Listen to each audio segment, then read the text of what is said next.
David Ronnefalk here for HB Racing, and today we're going to talk a little bit about how I shim my HB Racing diff for the 8-scale cars. So I have a complete rebuild diff here, which I'm going to put into my gearbox. And first I wanted to show you how I shim my pinion gear. And the kit comes with two of these little shims that's supposed to be on the pinion.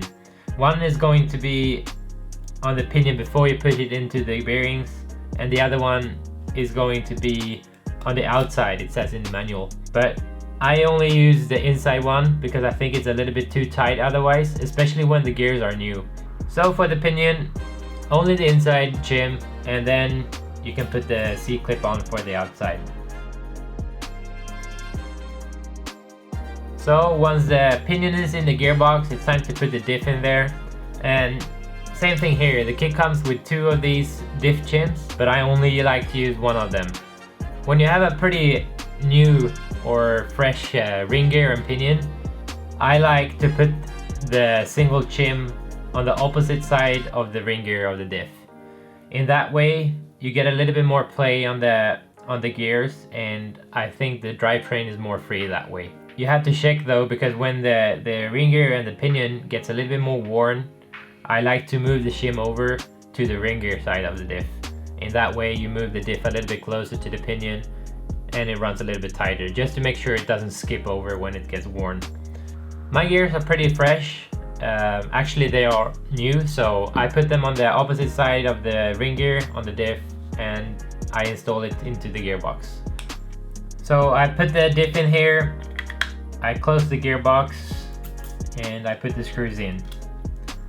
I use titanium T-Work screws for almost all places, like everything on my car is almost titanium screws. Only the chassis stiffeners I like to use steel.